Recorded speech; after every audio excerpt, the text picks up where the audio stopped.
Z nami je minister za pravosodje, dr. Lovro Šturm, ki se je prišel v Kamnik ogledati, kako potekajo priprave na volitve, ki bodo približno čez 14 dni, in seveda podpreti tudi našega kandidata Mateja Tonina. Z njim je tudi državni sekretar na Ministrstvu za pravosodje, gospod Robert Marolt. Gospod Šturm, nam lahko poveste, kakšne vtise ste danes dobili v Kamniku? Predvsem sem imel kar izčrpen razgovor s kandidatom Matejem Toninom.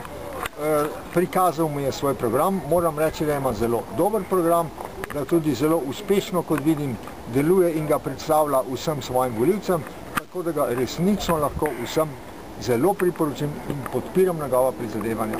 Kamnik ima odličnega kandidata, Matej Tonin je odličen kandidat Nove Slovenije. Vas lahko še vprašam, kakšni so pa splošni vtisi volilne kampanje Nove Slovenije na letošnjih državnozborskih volitvah? Vi ste vodja programskega dela volilnega štaba. Iz dneva v dan so rezultati boljši, tako da pričakujemo odličen izid na volitvah, kar pa ni čudno, kajti ljudje spoznavajo naše kandidate. Naši kandidati so zelo dobri. Menite, da bomo presegli magično mejo 10%? Prepričan sem, da se bo to zgodilo. No, najlepša hvala. Prosim. No, sedaj naj pa še kamniški kandidat za poslanca pove, kakšne vtise ima današnjem obisku. Mu obisk dr. Šturma veliko pomeni?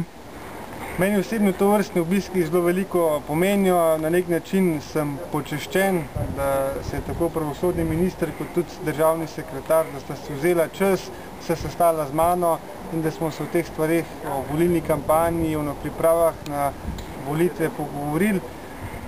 Jaz mislim, da vsi skupaj delamo trdo, da bi bil rezultat Nove Slovenije in s tem tudi celotne desne koalicije čim boljši in da bi lahko naš dober ta mandat nadaljevali tudi naslednja 4 leta.